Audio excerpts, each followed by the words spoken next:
तो आपल्या सोबत आहेत बंगाल आणि या सगळ्या 5 राज्यांच्या निवडणुकांच्या निकालावरती चर्चा करण्यासाठी विधान परिषदेचे विरोधी पक्षनेते प्रवीण दरेकर आणि शिवसेनेचे नेते मंत्री गुलाबराव पाटील। आपण सुरुवात करूयात प्रवीण दरेकर यांच्यापासून। प्रवीण दरेकरजी, नेमका बंगालचा प्लॅन फसला जसं चंद्रकांत दादा म्हणाले की तो फसला यामुळे की काँग्रेस आणि डाव्यांना तिथं परफॉर्म करता आलं नाही, त्यांची ती छुपी युती होती म्हणून। ती छुपी युतीच तुमच्या पराभवाला कारणीभूत ठरली किंवा तुमच्या जागाच्या पाऊणशेवर येऊन अडकल्या, ते सुद्धा मोठं यश आहे। ती त्यामुळे अडकल्या।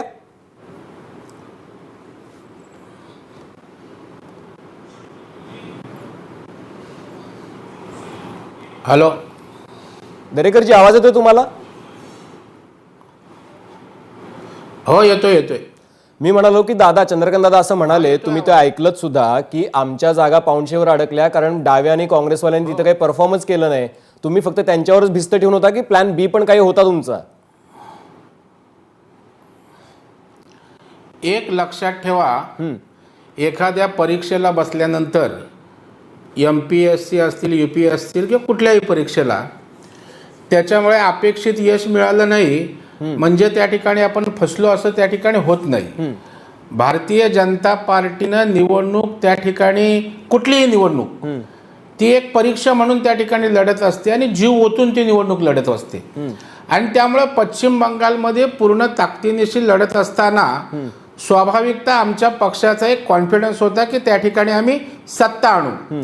तिथे असणारी ममता बॅनर्जी यांच्या विरोधातली अँटी इन्कम्बन्सी, तिथे असणारा जो कारभार गेले 10 वर्षामध्ये त्या ठिकाणी पश्चिम बंगालच्या विकासासंदर्भातले काही प्रश्न होते आणि मग मोदी साहेबांची प्रतिमा आणि देशभरात असलेलं काम, यावर त्या ठिकाणी आम्ही 150च्या आसपास जागा जिंकू अशा प्रकारच्या ईर्षेनं आम्ही कामाला लागलो, याच्यात गैर मानायचं काही कारण नाही। आणि मग जर त्या ठिकाणी आपण मेरिटसाठी अभ्यास केला आणि उद्या डिस्टिंक्शन किंवा त्या ठिकाणी फर्स्ट क्लास मिळाला तर अभ्यासच कशाला केला, ताकदीनं दिवस रात्र जागून त्या ठिकाणी मेहनत कशाला गेली? असं कोणीही दरेकरजी, असं कोणीही म्हणालेलं नाहीये। या निवडणुकीचा अर्थ लोक यासाठी लावतायत, अशा प्रकारची चर्चा सुरू आहे। नाही, ती कुठे सुरू आहे? म्हणजे तुमच्याकडे सुरू असेल, कारण सकाळपासून लोक याचंही कौतुक करतात की 3 वरून 75 गेली, गेल्या 19 निवडणुकीमध्ये 18 खासदार निवडून आणले। सगळी चॅनल आम्ही सकाळपासून बघतोय। नाही, एक लक्षात घ्या, आपण या ठिकाणी जे चंद्रकांत दादा म्हणाले त्याचाच मी पुनरुच्चार करतो। ज्या 3 जागा भारतीय जनता पार्टीला होत्या गेल्या विधानसभेमध्ये, त्या जागांपासून 80च्या वर गेल्या।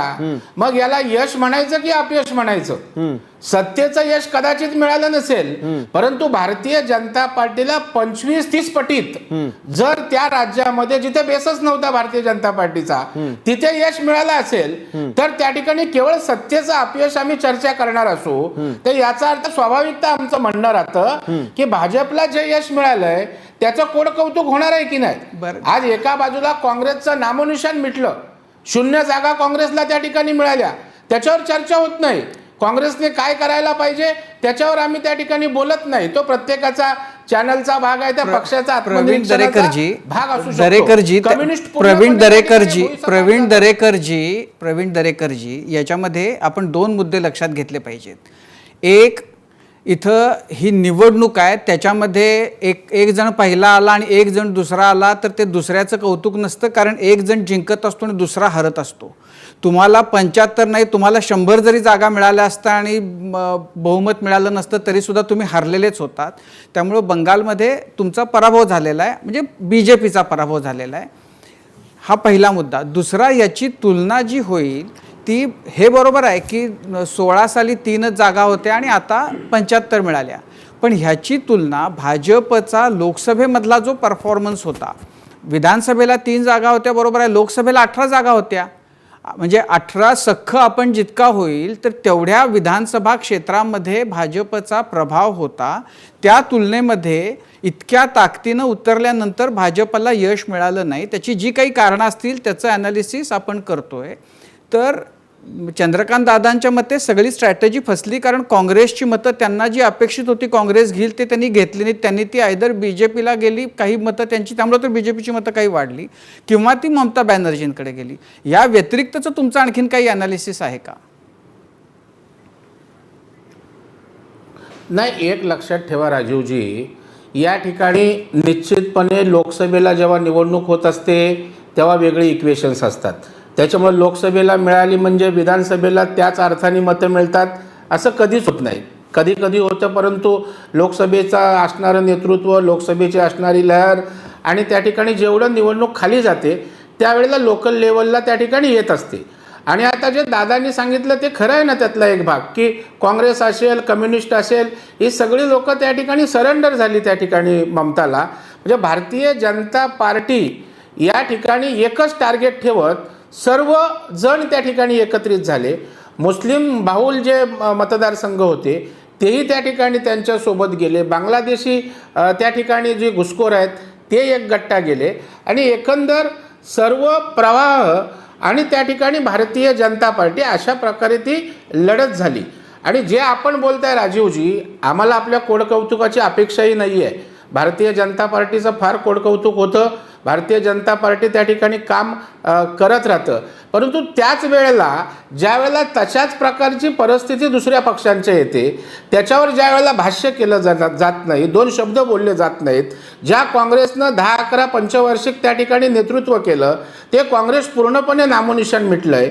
ज्या कम्युनिस्टांनी त्या ठिकाणी राज्य केलं त्यांचं पूर्णपणे नामोनिशाण मिटतंय. त्याच्यावर त्या ठिकाणी होत दिवसभर नसताना चर्चा झालेली आहे. नाही, पण आता दरेकरजी- निवडणूक दरेकरजी- तुमच्या दोन पक्षात होती. दरेकरजी, मुद्दा असा आहे की जिथं लोकांनी पूर्णपणानं नाकारलेलं आहे तुम्ही त्यांची चर्चा- चर्चा तुम्ही कशी होईल. चर्चा आता करा. उदाहरणार्थ केरळच्या बद्दल जर आपण डिस्कशन करू तर त्याच्यामध्ये भाजपची कोणी चर्चा करेल का? भाजपला तिथं काहीच मिळालेलं नाहीये. तिथं केरळच्या बद्दल चर्चा होताना ती डावे पक्ष आणि काँग्रेस अशी चर्चा होईल, कारण ते तिथले तुल्यबळ पक्ष आहेत. भाजपला काहीच नाही झालं, भाजपला काहीच नाही झालं असं म्हणता येईल, पण आपण ते म्हणतोय का?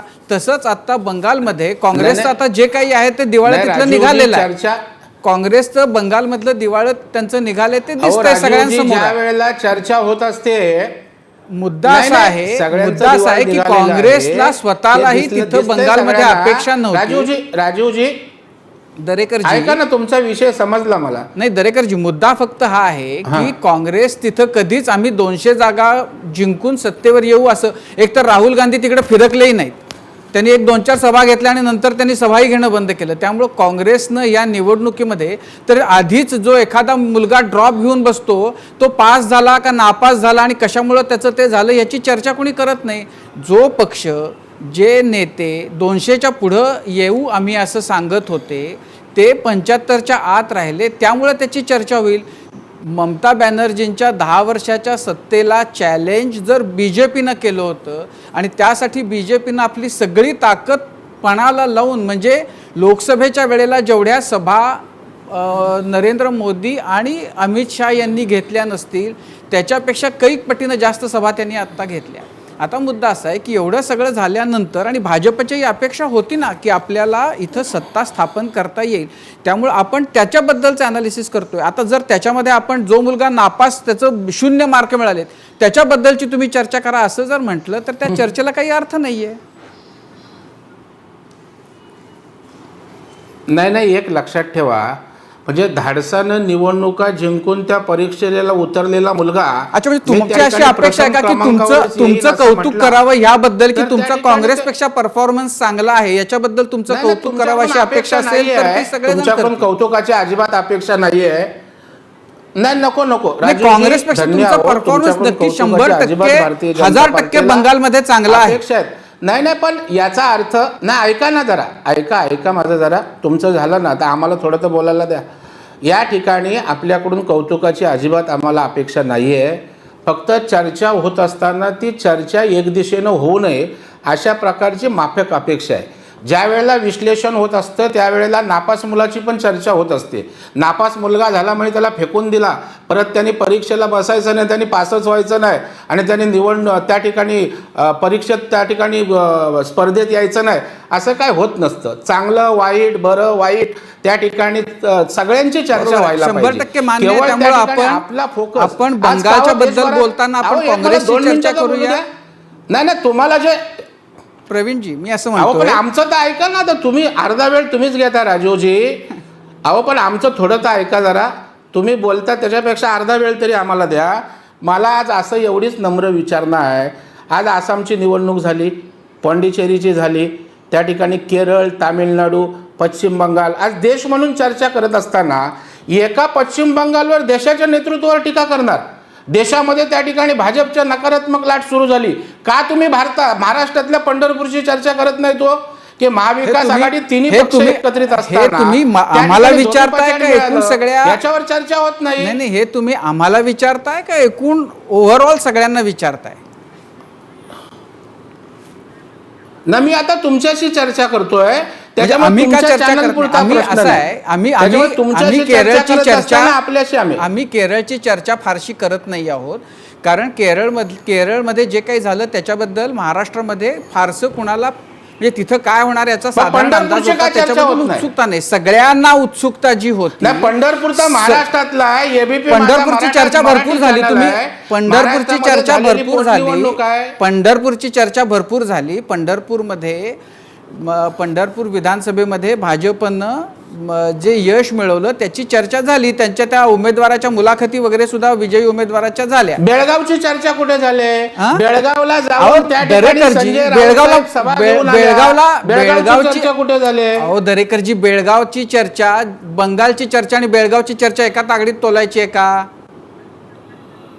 आपण कशाबद्दल बोलतोय? आपण प्रश्न चाललोय, आपण केरळ बद्दल बोलत नाहीये. तो विषय आहे ना. नाही, देशभरात चर्चा करत असताना भाजपच्या विजयाची चर्चा अपेक्षित आहे, पराजयाची चर्चा अपेक्षित नाही. त्यांच्याकडे केवळ दरेकरजी तुमच्या भावनांशी त्या ठिकाणी दिसत तुमच्या भावना समजू शकतो, त्यामुळे ठीक आहे, तुमच्या भावना समजल्या, पोचल्या. आपण या चर्चेच्या पेक्षाही पुढे आपल्याला याचाही विचार करावा लागेल की बंगालच्या निवडणुकांचा राष्ट्रीय पातळीवर सुद्धा परिणाम होणार आहे. आपल्यासोबत शिवसेनेचे मंत्री आहेत गुलाबराव पाटील साहेब आहेत. गुलाबराव पाटील साहेब, तुम्ही ऐकलं आता दरेकरजी काय म्हणाले, कशामुळे तिथं भाजपची अशी अवस्था झाली? पण दोन्ही निकाल आहेत. महाविकास आघाडीचा इथला पंढरपूरचा निकाल आहे, जिथं 3 पक्ष एकत्र येऊन तुम्हाला यश मिळालं नाही, आणि तिकडे बंगालमध्ये ममता एकट्या लढल्या आणि त्यांना यश मिळालं. निश्चितपणाने पंढरपूरच्या निवडणुकीमध्ये भारतीय जनता पार्टीचे अवताडे दूर झाले, त्याबद्दल मी त्यांचं आणि भारतीय जनता पार्टीचं अभिनंदन करतो. या ठिकाणी आम्ही तिघ पक्ष एकत्रित जरी निवडणूक लढत असलो तरी त्या ठिकाणी नियोजनाच्या काही अभावामुळे आणि मतदानाची टक्केवारी कमी झाल्यामुळे निश्चितपणाने आमचा पराभव झालेला आहे. पराभव हा झालेला असल्यामुळे 1 मताचा असो की 100 मताचा असो की 1 लाख मताचा असो, पराभव तो पराभव आहे. त्यामुळे आम्ही हा पराभव नम्रपणे स्वीकारतो. पण पुढच्या काळामध्ये सुद्धा या पराभवावरून तिघ पक्षांना निश्चितपणाने बोध घेण्याची गरज आहे. येत्या निवडणुकांमध्ये पुढच्या काळामध्ये आपण चांगल्या पद्धतीनं उमेदवार देणे, चांगले नियोजन करणे आणि आपला विजय कसा प्रस्थापित करता येईल याच्याकरता तिघ पक्षांना आत्मपरीक्षण करण्याची अत्यावश्यक गरज आहे. दुसरा महत्वाचा विषय या ठिकाणी पश्चिम बंगालचा जर आपण घ्यायला गेलो तर पश्चिम बंगालमध्ये कुठे शिवसेना सांगायला गेली नव्हती की आमच्या 200च्या पार जागा येतील, कुठं राष्ट्रवादी सांगायला गेली नव्हती आणि काँग्रेस तर समजूच्या बाहेरच पळून गेलेली होती. त्यामुळे तिथे 200 जागा पार होतील हे सांगण्याकरता सगळी भाजपा झाडून झुडून वितरली होती. त्यामुळे साहजिक आहे, देशाचं लक्ष एका स्त्रीला सगळे जणांनी घेरलेलं आहे. ती एक सहानुभूती होती. 200ची चप्पल, 400ची साडी, ती पडली 10 लाख रुपयाच्या चड्डीला भारी, अशा प्रकारच्या स्लोगन सगळीकडे सुरू होत्या. आणि नम्रपणे आदरणीय दरेकर साहेबांना हे सांगावं लागेल की एकीकडे स्त्री लढते आणि एकीकडे आपण सगळेजण मिळून लढतोय, आणि त्याच्यामध्ये तिने जे नैपुण्यधारी यश मिळवलेलं आहे त्याचं आपण सगळ्यांनी अभिनंदन केलं पाहिजे. आपल्या कार्यकर्त्यांनी काम केलं असेल त्याला मी नाकारणार नाही, कारण की शेवटी कार्यकर्ता हा जयाकरताच काम करत असतो, पराजयाकरता काम करत नाही. पण आपण धारातीर्थी पडलो हे सत्यपणे मानलं केलं पाहिजे. आणि मला तरी वाटतं की पुढच्या काळामध्ये या निकालाचा निश्चितपणाने महाराष्ट्रावर, देशावर सगळीकडे परिणाम होणार आहे. ती तरी आदरणीय दरेकर हे माझे जवळचे मित्र आहे, त्यांना विनंती करणार आहे, चिडून काहीच गोष्टी होत नाही. आपण जसं यश पटवता तसा पराजय सुद्धा पटवला पाहिजे. ज्याप्रमाणे आम्ही पंढरपुराचा विठोबा आम्हाला पावला नाही, तो तुम्हाला पावलाय, त्याबद्दलही आम्ही शुभेच्छा आपल्याला देतो आहे. पण पुढच्या काळामध्ये आपल्याला हे अपयश निश्चितपणाने पटवण्याकरता प्रभू शक्ती देव, हीच माझी त्यांना नम्र विनंती आहे. गुलाबरावजी, पंढरपूरमध्ये जे यश मिळालं भाजपला त्याच्यामध्ये जी 2-3 प्रमुख कारणं म्हटली जातात. एक तर तिथं समाधान आवताडेंना तिकीट देऊन भाजपनं पहिली बाजी मारली होती, पण त्यानंतर महाविकास आघाडीमध्ये खास करून शिवसेनेतली काही मंडळी जी वेगवेगळ्या कारणांमुळं नाराज आहेत त्यांची मदत भाजपला झाली, पडळकरांची तिथं मदत झाली.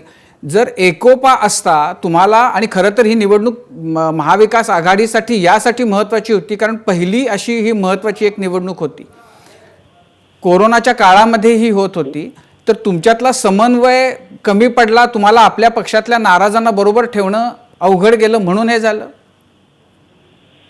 आपण म्हणतात ते निवडून येण्याला सुद्धा 100 कारणं असतात आणि पडण्याला सुद्धा 100 कारणं असतात. आणि ते निवडून आलो तर ते कोणत्या कारणांमध्ये निवडून आलाय याचा विचार निश्चितपणाने कार्यकर्त्यांनी किंवा नेत्यांनी करायचा असतो. आणि ज्याप्रमाणे आपण पराजय या ठिकाणी आपल्याला काळात मिळाला तर त्याचा सुद्धा विचार करण्याची अत्यावश्यक गरज असते. माझ्या माहितीप्रमाणे आणि आपल्या माहितीप्रमाणे जनरली कोणी माणूस व्यक्ती वारला त्याच्या जागेवरची पोटनिवडणूक त्याच्या कुटुंबातला माणूस बहुतांशी ठिकाणी हारत नाही. हा सुद्धा एक विचार करण्याची अत्यावश्यक गरज आहे. आपण म्हणण्याप्रमाणे आमच्या काही चुका झालेल्या आहेत त्या निश्चितपणाने पुढच्या काळामध्ये दुरुस्त आम्ही करणार आहोत. आणि आम्ही दरेकरांना हे नम्रपणे सांगतोय की आम्ही हारलोय, एक जागा आम्ही हारलो, ती जमून हारलोय. पण याचा अर्थ असा नाही आहे की पुढची तयारी आम्ही थांबवलेली आहे. आम्ही पुढची तयारी करू. त्याप्रमाणे बंगालमध्ये आपण सगळी तयारी केली, ढोल ताशे ढोलचोके पार आपण हारलोय. आता पुढच्या 5 वर्षाची आपणही बंगालची तयारी करा, शिडून काही उपयोग होणार नाही. लोकांनी तुम्हाला तिथे धाबा किमती पाडलाय, तिथे आम्ही हारलोय. पण आता राष्ट्रीय निवडणुकांवरती, राष्ट्रीय राजकारणावरती तुम्ही परिणाम होईल असं म्हणताय. काय परिणाम तुम्हाला अपेक्षित आहे पश्चिम बंगालमध्ये ममता जिंकल्याचा? बघा, याचा परिणाम सगळीकडे होतो. ज्याची ध्वनी उमटते त्याच्या प्रति ध्वनी उमटतात. एकीकडे आपल्यासारख्याला, तुमच्यासारख्याला, माझ्यासारख्यालाही वाटत होतं की ममता बॅनर्जीचं सरकार आलं तर बऱ्यापैकी काठावर येईल. म्हणजे एखाद्या वेळेस 150च्या आसपास जागा येतील किंवा 145-47 जागा येतील. आपल्या सगळ्या विश्लेषकांचे अंदाज आम्ही बघत होतो. आम्ही तर काही पश्चिम बंगाल गेलो नाही, पण आमच्या जिल्ह्यातले मंत्री गेले होते, माजी मंत्री महिना गेले तिकडे कोरोनाचं संकट होतं. पण ते कोरोनाशी त्यांना गेलं नव्हतं, त्यांना घेणं होतं फक्त पश्चिम बंगालची.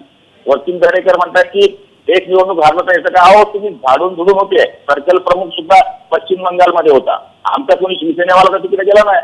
पण सांगायचा अर्थ असा आहे की या ठिकाणी सगळी यंत्रणा ज्यावेळेस त्याच्या मागे लागलेली होती त्या निवडणुकीच्या मागे, आणि त्याच्यानंतर सुद्धा जर हा निकाल ममतादींच्या बाजूने लागत असेल तर याची प्रतिध्वनी येणाऱ्या काही राज्यांच्या निवडणुका किंवा याच्यानंतरच्या निवडणुकाच्या होणार आहेत. तुम्हाला पाटील साहेब तुम्हाला राष्ट्रीय पातळीवरती मोदींना पर्याय निर्माण होईल असं वाटतंय का अचानक एका निवडणुकीमुळे? हे तर लोकांना दिसून आलेलं आहे. काही साधा प्रचार झालेला नाहीये. दूरदर्शनवर असेल, टीव्हीवर असेल, पेपरबाजीमध्ये असेल, सगळीकडे जगाच्या न्यूज मध्ये जर पाहिलं असेल तर कोरोनापेक्षा पश्चिम बंगालला जास्त महत्व आहे. हे आपण नाही छापलं, हे अमेरिकेपासल्या तर इतर सगळ्या राज्यांनी छापलं. इकडे रेमडेसिवीर करता माणूस मरतोय, इकडे कॉट करता माणूस मरतोय, इकडे ऑक्सिजन करता माणूस मरतोय, आणि तिकडे आम्हाला सत्ता पाहिजे हे सगळ्या लोकांनी पाहिलेलं आहे. आणि त्याच्यामध्ये कोण बदनाम झालं हे दरेकरांनी जरा मनाला तपासावं, आपल्या पक्षालाही समजून सांगावं. आपल्या हिंदुस्थानामधला माणूस निवडणुकीपेक्षा महत्वाचा होता हे त्यावेळेस जर समजले असते तर कदाचित 75च्या ऐवजी 150 जागा आल्या असत्या. नक्कीच दरेकरजी अत्यंत महत्वाची आणि अत्यंत गंभीर म्हणजे टिप्पणी केलेली आहे पाटील साहेबांनी. नाही, मला खरं म्हणजे आश्चर्य वाटतं गुलाबरावांचं. सर्कलच्या ठिकाणी मंत्री जर गेला असेल प्रचारासाठी, काय चुकलं व ही भारतीय जनता पक्षाची कार्यप्रणाली. एक छोटा कार्यकर्ता म्हणून त्या ठिकाणी भारतीय जनता पार्टीचा मोठा नेतासुद्धा जाऊन बूथवर काम करतो, आणि निवडणुका ह्या निवडणुकांसारख्या आम्ही त्या ठिकाणी लढत असतो. आणि त्याच्यामुळे निवडणुकीमध्ये आणि कोरोनाच्या गोष्टी आपण त्या ठिकाणी करताय. बेळगावच्या निवडणुकीमध्ये जाऊन संजय राऊत साहेबांनी सभा घेतली, रॅली काढली, ती गर्दी चॅनलच्या माध्यमातून देशाने बघितली. म्हणजे आपला तो बाब्या दुसऱ्याचा कार्टा. आम्ही जाऊन सभा घेतल्या, आम्ही जाऊन गर्दी केली तर कोरोना. मोदी साहेब त्या ठिकाणी गेले किंवा भारतीय जनता पार्टीचे कोण गेले की त्या ठिकाणी कोरोना प्रादुर्भाव होतो. मला वाटतं अशा प्रकारच्या भूमिकासुद्धा योग्य नाहीत. इथे झालंय कसं माहीत आहे, बेगाना शादी में अब्दुल्ला दिवाना. पश्चिम बंगालचं त्या ठिकाणी भारतीय जनता पार्टीला सत्ता मिळाली नाही, त्याचा पोटशूळ असणारा भारतीय जनता पार्टीवरचा त्या ठिकाणचा मोदी साहेबांचा, ज्यांची एकही जागा टिकवू शकले नाहीत, जे एकही जागा तिथे लढवत नाहीत, ना राष्ट्रवादीची एक जागा, ना शिवसेनेची एक जागा, काँग्रेसचं पूर्णपणे नामोनिशाण मिळालं तरी नाना पटोले साहेब सांगणार भारतीय जनता पार्टीच्या अपयशाची सुरुवात झाली. संजय राऊत त्या ठिकाणी सांगणार जखमी वाघीण त्या ठिकाणी यशस्वी झाली. वाघीण स्वतः पडलेली आहे त्या ठिकाणी. त्यांचा आदर आहे. ममता दीदींचं कौतुक आहे त्यांचं की एक महिला असून ती संघर्ष करणारी नेता आहे. परंतु शेवटी ही लढाई करत असताना ज्या वेळेला इकडून सगळ्या नेत्यांनी ममता दीदींचं त्या ठिकाणी अभिनंदन केलं, स्टॅलिनचं अभिनंदन केलं, महाराष्ट्राला संस्कृती आणि परंपरा असणारे आपण सांगत असताना किती लोकांनी त्या अवताडीचं अभिनंदन केलं. म्हणजे या ठिकाणी अशा प्रकारच्या संस्कृती परंपरा जपत असताना त्या ठिकाणी आपण ते संस्कार जपले पाहिजेत ना. केवळ माझ्या मनात काहीतरी टार्गेट आहे, माझ्या मनात भारतीय जनता पार्टीविषयी पोटशूळ आहे, माझ्या मनामध्ये मोदी साहेबांविषयी एक वेगळ्या प्रकारचा तिरस्कार आहे, त्या भावनेतनंच मी बोलणार असणार, टीका करणार असाल तर त्या ठिकाणी मला वाटतं त्या टीकेला अर्थ प्राप्त होत नाही. आणि म्हणून माझं या ठिकाणी म्हणणं आहे की आपण पश्चिम बंगालवर चर्चा करत असताना महाराष्ट्राच्या राजकारणाला एक वेगळी दिशा देणारा, आयाम देणारा असा त्या ठिकाणचा निकाल पंढरपूरच्या भूमीत लागला आहे. पंढरपूरला स्वतः उपमुख्यमंत्री होते अजितदादा, 5-5 वेळेला गेले. आमचे मित्र गुलाबराव होते, उदय सामंत होते, दादा भुसे होते, नाना पटोले होते, सगळ्या पक्षाचे सगळे नेते दरेकरजी दंडसहित ताकद लावली. आणि मग तो महाराष्ट्रातला निकाल महत्त्वाचा नाही का दरेकरजी? त्याच्यामुळे आपण मिळालेलं यश आम्हाला कमीच आहे. आम्ही काय सांगत नाही की आणि धारातीर्थी वगैरे नाही. गुलाबराव आपण तर आपल्याला कल्पना आहे, शिवसेनेत तुम्ही आणि मी एका मुशीतनं आलोय. त्या ठिकाणी 66 पासून शिवसेनेची बाळासाहेबांनी स्थापना केली. आपला एक आमदार कधी निवडून आला. तसंच भारतीय जनता पार्टीच्या 2 खासदारावरून आज दिल्ली त्या ठिकाणी सत्ता भारतीय जनता पार्टी करते. आणि भारतीय जनता पार्टी एका वेगळ्या धाटणीतला पक्ष आहे. त्या धारातीर्थी वगैरे पडत नाही. धारातीर्थी किती लोक कार्यकर्ते आज पडलेले आहेत. नक्कीच तिथे दरेकरजी झेंडा दरेकरजी रोवण्यासाठी या सगळ्या ममता विषयावरती दीदी त्या दिवसभर ठिकाणी चर्चा जे- झालेली आहे. त्याच्यामुळे तिथे तुमच्या धारातीर्थी पक्षाच्या पडलेले अनेक नेत्यांचं कार्यकर्ते इथं आलेल्यांचं कौतुक केलेलं आहे. ते स्वतः मी केलेलं आहे. भातकेळकरजी इथं चर्चेला होते, 1 तासभर होते. त्यावेळेला 3 ते 75चा प्रवास कसा झाला याच्याबद्दल पुरेपूर चर्चा झालेली आहे. मगापासून तुम्ही तेवढा एक मुद्दा घेऊन जे चर्चेला एक वेगळं वळण होतं आहे. तर मला असं वाटतंय की दरेकरजी हा काही एवढा एकमेव मुद्दा नाहीये की इथं चर्चा झालेली नाहीये. दुसरा मुद्दा असा आहे दुसरा मुद्दा असा आहे दरेकरजी की ही सगळी नाही ठीक आहे दरेकरजी तुमचे 3 ते 75 झाले त्याबद्दल तुमचं अभिनंदन, कौतुक सुरुवातीलाच केलं. हे कार्यक्रम सुरू करतानाच केलेला आहे. ठीक आहे. मुद्दा असा आहे गुलाबरावजी तुम्हाला असं वाटतंय का की शेवटचं थोडक्यात उत्तर मला अपेक्षित आहे गुलाबरावजी. तुम्ही असं म्हणता की मोठा आयाम आहे या निवडणुकीला. तुम्हाला असं म्हणायचं का की एका निवडणुकीनं एका विजयानं लगेच पर्याय तयार होईल देशासमोर? हे बघा, मी आपल्याला माहिती आहे की पहिल्याच वेळेस ते पंढरपूरचे आदरणीय उमेदवार निवडून अभिनंदन केलंय तरी दरेकर चिडताय. चिडण्यामध्येच त्यांचा स्वभाव कळतोय की त्यांना असह्य झालेला आहे. आणि जो माणूस या ठिकाणी पराभव पचवण्याची ताकद ठेवत नाही तो चिडचिड करतो. मला तरी असं वाटतं की त्यांनी चिडचिड करू नये. अहो, चिडण्यामध्ये अर्थ नाहीये. आणि तुम्ही शिवसैनिक होता. आपण कधी निवडणूक लढायचो तर निवडून येण्याकरता कधी लढायचो नाही. आपण लढायचो तर पडण्याकरता निवडणुका लढायचो हे आपण विसरला आता. त्यामुळे चिडून काय उपयोग होणार नाही. आणि तुम्ही म्हणत होता की शिवसेना पश्चिम बंगालमध्ये आम्ही सुद्धा म्हणतो की आम्ही निवडणुका लढलो. एक विश्लेषक म्हणून, एक राज्याचा मंत्री म्हणून एक चॅनल ऐकून घ्या. तुमच्या भूमिकेच्या विषयी आम्ही चिडतो नाही. दरेकरजी मी तुम्हाला डिस्टर्ब केलेलं नाही. शांतपणे तुमचं ऐकतोय. आणि तुम्ही जर शांतपणे ऐकत असाल तर मी बोलतो, नाही तर तुम्ही बोला. मला काहीच अडचण नाही. मला असं एवढंच म्हणायचं नाही बोला आम्ही पश्चिम बंगालच्या बाबतीमध्ये एबीपी माझ्याच्या यांनी सांगितलं की आपण या देशामध्ये आणि राज्यामध्ये काय आहे वस्तुस्थिती सांगण्याकरता आलो. आपल्याला मी एवढं म्हटलं, पंतप्रधानांच्या बाबतीमध्ये बोलणारा मी एवढा मोठा माणूस नाहीये. पहिली गोष्ट नम्रपणे आपण ऐकून घ्या. आमचं एवढंच म्हणणं होतं की एकीकडे रेमडेसिवीर करता, एकीकडे इतर आजारांकरता लोक मरत आहेत. ही जबाबदारी कोणाची हो? देशाकरता जबाबदारी कोणाची आहे? माननीय पंतप्रधान. ठीक आहे, पंतप्रधान जर तिथे दौऱ्यावर गेले तर बाकी आरोग्यमंत्री. राज्याची जबाबदारी कोणाची आहे? देशाकडे बोट दाखवत असताना राज्याचं सरकार आहे ना. पश्चिम बंगालमध्ये तुमचे आमदार. अहो, राज्याला 1.25 वर्ष भेटीस धरले त्याच्याविषयी बोला. म्हणून आम्ही चिडतो. तुम्ही 50% कोटा राखून ठेवताय. 50% अहो लोक राज्यामध्ये मरतायत, काय नाशिकला तुम्ही मेली लोक, देताय. त्या ठिकाणी तुमची नालासोपाऱ्याला जबाबदारी मेली, आहे. विरारला तुम्ही- मेली. अहो, तुम्ही हे काय मोदी खोटं साहेबांच्यामुळे बोलता, मेली का? दादागिरी करतात, दादागिरी सारखं बोलतात. अहो हे राज्याचं बोला ना, आपण लोकांना मंत्री आहात, सरकारचा एक भाग आहात. राज्य सरकार म्हणून पूर्णपणे अहो, अपयश आलंय सरकारला आणि ते काय- झाकण्यासाठी सरकारला मोदी काय साहेबांचं अधिकार बोट दिले दाखवता तुम्ही का? आम्हाला माहिती आहे, तुम्हाला माहिती आहे. सरकारला जर काही घ्यायचं असेल तर तुम्हाला विचारल्याशिवाय घेण्याचं नाही, ही परवानगी तुम्ही घेतल्याशिवाय मिळत नाही. आपली जर घ्यायची असेल तुमच्याकडे आम्हाला हात जोडून भीक मागावी लागते, दिल्ली सरकारला भीक मागावी लागते. त्यामुळे आता निवडणुकीमध्ये निवडणूक संपली आहे.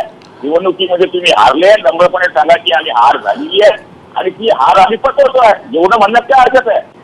चला, राजकीय आरोप प्रत्यारोप होत राहणार आहेत, पण बंगालच्या निवडणुकीचा अहो. अर्थ जो आहे तो आपल्याला इथं मांडावा लागणार आहे. आजचा दिवस बंगालचा. राजीव सर, नेमकं बंगालमध्ये हे जे झालं हे कशामुळे झालं आणि का झालं?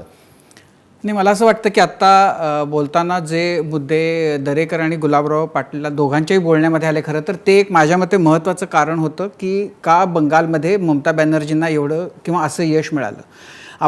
आपण बघितलं की कोरोना काळ होता आणि ज्या पद्धतीनं सुरुवातीच्या फेजमध्ये भाजपनं आक्रमक प्रचार केला, आता जेव्हा ते सगळं सविस्तर जागावार विश्लेषण येईल तेव्हा असं लक्षात येईल की पहिल्या 3-4 फेजमध्ये भाजपची कामगिरी तिथं चांगली झाली बंगालमध्ये, पण नंतरच्या फेजमध्ये जी कोरोनाची परिस्थिती जी देशभर निर्माण झाली त्याच्यामध्ये त्या सगळ्या परिस्थितीला केंद्रातल्या सरकारचा आडमुठेपणा कारणीभूत आहे असं लोकांना पटवण्यामध्ये किंवा लोकांपुढं तसं मांडण्यामध्ये ममता बॅनर्जींना यश आलं, हे एक कारण. दुसरं, बंगालमध्ये मग तसंच राजीवजी, राज्याच्या बाबतीत पंढरपुरात आम्हाला यश आलं का? पंढरपूरमध्ये महाराष्ट्रात कोरोनासाठी अपयश आलं.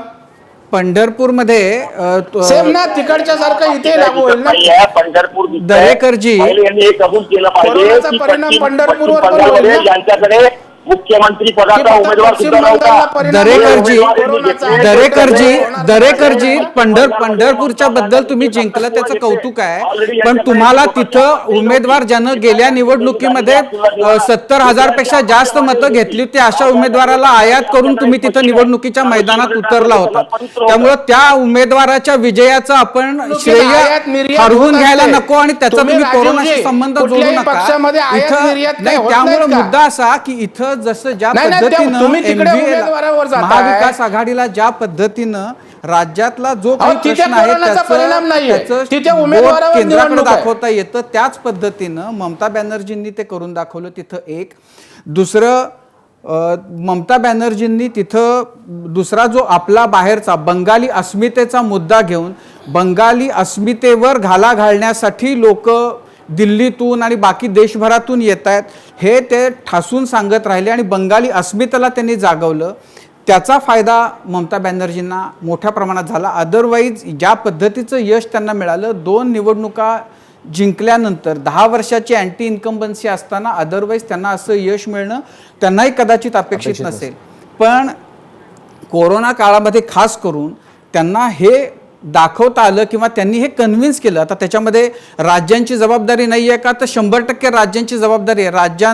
पण आत्ता परिस्थिती अशी आहे की राज्यांना अनेक गोष्टी केंद्राकडून घ्याव्या लागतात आणि राज्य सरकार, प्रत्येक राज्य सरकार जे विरोधी पक्षांचं आहे ते असं सांगतायत आणि कोर्टामध्येही त्याच्याबद्दलचे जजमेंट्स येत आहेत की तुम्ही राज्यांच्या गरजा ज्या आहेत त्या भागवा, केंद्र सरकारला सांगावं लागते. आणि त्याच्यामुळं केंद्र सरकार, महाराष्ट्रामध्येही आपण बघितलं की उद्धव ठाकरे सतत प्रत्येक गोष्टीच्या बद्दल मग बोट दाखवतात, आम्हाला केंद्राकडून हे मिळत नाही आहे, आम्हाला ह्या लसी आम्हाला जेवढ्या हव्यात तेवढ्या मिळत नाही आहेत, रेमडेसिवीर जेवढी हवीत तेवढी मिळत नाही आहेत, ऑक्सिजनची आमची मागणी ही आहे आणि आम्हाला प्रत्यक्षात एवढीच दिली जात आहेत. तर त्याच्यामुळं त्यातल्या काही गोष्टी खऱ्या आहेत, काही गोष्टींना राज्य सरकारसुद्धा जबाबदार आहे, पण प्रत्येक गोष्टीच्या बद्दलचं बोट केंद्राकडे दाखवण्यामध्ये जसं महाराष्ट्रात महाविकास आघाडी यशस्वी झाली तसं परसेप्शन क्रिएट करण्यामध्ये तसंच बंगालमध्ये झालं आणि तो एक मोठा गेम चेंजर मुद्दा ठरला असं मला वाटतं. नक्कीच, म्हणजे महाराष्ट्रामध्ये जे झालं तेच, म्हणजे महाराष्ट्राच्या निवडणुकांमध्ये जी परिस्थिती आपल्याला बघायला मिळाली तीच परिस्थिती तिकडे ममतांनी तिथं करून दाखवलं. ममतांनी आपल्या शत्रूला आपल्या पिचवर खेळायला भाग पाडलं, भाजपला आपल्या पिचवरती आणलं. मोठी निवडणूक होती, थकवणारी निवडणूक होती. 8 फेजेसमध्ये ही निवडणूक ममतांनी त्यांच्या पद्धतीनं लढवली, त्या फायटर म्हणून पुढे आल्या आणि या सगळ्या निवडणुकीमधलं त्यांचं यश जे आहे ते पुन्हा एकदा अधोरेखित झालं. तिसऱ्यांदा ते आता मुख्यमंत्री म्हणून शपथ घेतील. जसे की चंद्रकांतदादांनी त्यावर आक्षेप घेतलेला आहे की ते म्हणाले की त्यांचा नैतिक पराभव आहे. त्यांनी नंदीग्राममध्ये त्यांनी ज्याला पराभव झाला त्याला त्यांनी मुख्यमंत्री पदाची शपथ घेऊ नये असं त्यांनी म्हटलंय. पण राजकारणामध्ये असे आरोप प्रत्यारोप होत असतात. मात्र उद्यापासून म्हणजे आत्तापासून आपण ज्या परिस्थितीमध्ये आहोत ती कोविडची परिस्थिती आपण विसरता कामा नये. राजकीय आरोप प्रत्यारोपानंतर आपल्याला माणसाचं जगणं, माणसाचा श्वास सगळ्यात जास्त महत्त्वाचा आहे आणि त्यासाठी सगळे राजकीय पक्ष काम करतील अशी अपेक्षा आहे. या कार्यक्रमामध्ये आपण इथंच थांबूयात. ब्रेक नंतर पुन्हा भेटूयात 10च्या बातम्यांमध्ये. तुम्ही पाहत राहा एबीपी माझा.